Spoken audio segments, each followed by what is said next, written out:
आजकल जहां देखो वहां चक्रों की चर्चा हो रही है। खासकर पश्चिम में जहां भी आप जाएंगे, आपको हर जगह विल अलाइनमेंट सेंटर दिखाई देंगे, जहां आप अपने चक्रों को एक सीध में करवा सकते हैं। इसके अलावा वहां योग स्टूडियो से लेकर कायरो प्रैक्टिस करने वाले सभी चक्रों पर काम कर रहे हैं। यह अब एक फैशन सा हो गया है। आइए समझे कि आखिर यह चक्र है क्या। मनुष्य के शरीर में कुल मिलाकर 114 चक्र हैं। वैसे तो शरीर में इससे कहीं ज्यादा चक्र है, लेकिन ये 114 चक्र मुख्य है। आप इन्हें नाड़ियों के संगम या मिलने के स्थान कह सकते हैं।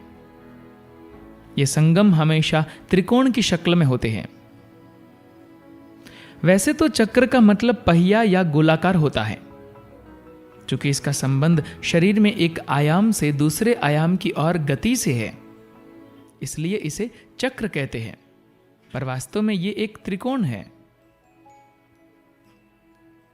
अब सवाल यह है कि आखिर यह चक्र इस शरीर प्रणाली में करते क्या हैं। मूल रूप से चक्र केवल 7 है: मूलाधार, स्वादिष्टान, मणिपुरक, अनाहत, विशुद्धि, आज्ञा और सहस्त्रार। पहला चक्र है मूलाधार, जो गुदा और जननेंद्रिय के बीच होता है। स्वादिष्टान चक्र जननेंद्रिय के ठीक ऊपर होता है।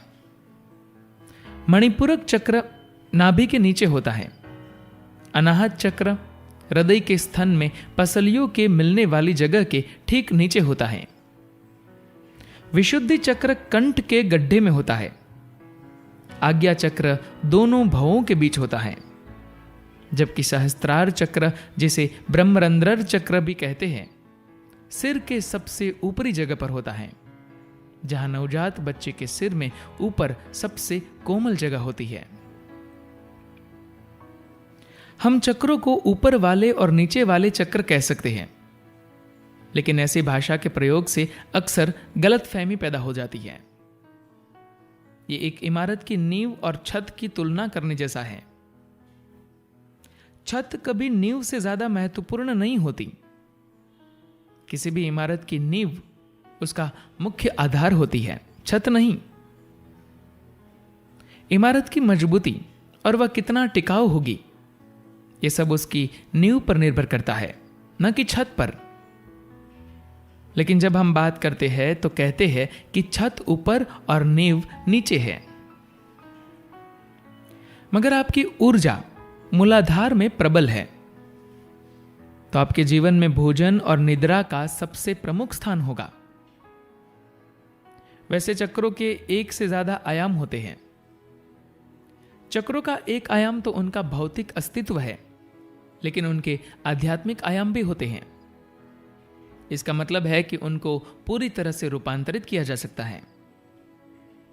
उदाहरण के लिए मूलाधार चक्र, जो भोजन और नींद के लिए तरसता है, अगर आपने सही तरीके से जागरूकता पैदा कर ली है, तो वही इन चीजों से आपको पूरी तरह से मुक्त भी कर सकता है।